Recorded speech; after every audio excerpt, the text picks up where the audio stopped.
Hello everyone, welcome to स्वरूप classes YouTube channel. आज हम लोग स्टार्ट करेंगे क्वेश्चन नंबर 19 के साथ, फिजिकल केमिस्ट्री का पीवाईक्यू क्वेश्चन है ये इक्विलिब्रियम चैप्टर का। तो चलिए देखते हैं। हमें इक्विलिब्रियम कॉन्सेंट्रेशंस दिए गए हैं और कहा जा रहा है कि अमोनिया NH3 फॉर्म हो रहा है फ्रॉम N2 एंड H2। तो N2 और H2 से अमोनिया फॉर्म हो रहा है, तो रिएक्शन हम लिख सकते हैं N2 प्लस H2। इक्विलिब्रियम की बात है तो हम कुछ इस तरीके से एरो लगाएंगे, गिव NH3। रिएक्शन को बैलेंस करना ज़रूरी है। आप 2 यहाँ पे लिख सकते हैं और यहाँ पे हम लिख लेंगे 3। तो ये हो जाएगा इक्विलिब्रियम, जो N2 से NH3 बनाने के लिए हम लोग लिख सकते हैं। अभी इस इक्विलिब्रियम जो रिएक्शन लिखी हुई है, यहाँ से हम डिफाइन करेंगे Kc को, क्योंकि ये हमसे इक्विलिब्रियम कांस्टेंट पूछ रहे हैं। Kc लिखा जाता है, कोई भी इक्विलिब्रियम दे रखी हो तो हम प्रोडक्ट लिखेंगे ऊपर, जो भी कोएफिशिएंट है उसे पावर में लिखा जाता है।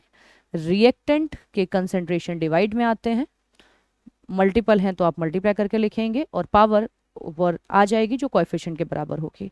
स्टिल अगर इक्विलिब्रियम कांस्टेंट को पता करने में कोई भी हेल्प चाहिए हो तो ऊपर आई बटन में इक्विलिब्रियम का कंप्लीट जो हम लोग का थ्योरी चैप्टर है वो मैंने मेंशन कर दिया है। आप उससे चेक कर सकते हैं कि इक्विलिब्रियम कांस्टेंट किसी भी रिएक्शन के लिए कैसे फाइंड करा जाएगा।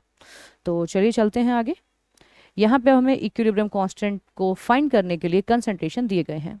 अमोनिया हमें बताया गया है 1.5 10⁻⁻² स्क्वायर हो जाएगा, डिवाइडेड बाय जो कंसंट्रेशन N2 का है वो बताया गया है 2 10⁻²।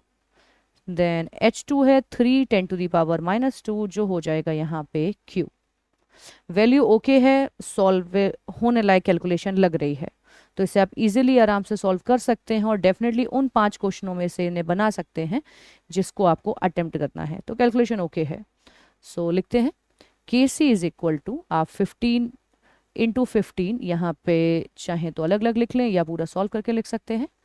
10⁻⁻4 डिवाइडेड बाय 2 10⁻⁻²। देन 3 का क्यूब कर सकते हैं, 27 मल्टीप्लाई बाय 10⁻⁻6। ये हो जाएगा 2.25 डिवाइडेड बाय 54 मल्टीप्लाइड बाय 10⁻⁻8 और ऊपर है 10⁻⁻4। देन ऐसे लिख सकते हैं 2.25 डिवाइडेड बाय 54 और ये हो जाएगा मल्टीप्लाई करके 10⁻⁻4। जो -4 और -8 ये मिला के हो जाएगा प्लस का 4। हमने पॉइंट वहाँ से हटाए हैं तो 100 और आएगा और वैल्यू हमें मिल जाएगी यहाँ पे 2.25 54 10⁻²। आप इसे सॉल्व कर सकते हैं और सॉल्व करने के बाद वैल्यू मिलेगी वो होगा 4.166। ऐसे ही जाएगा तो आप इसे 7 लिख सकते हैं। 10⁻²।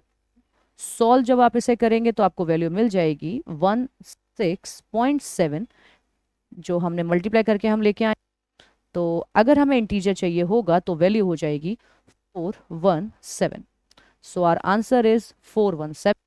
Thank you for watching.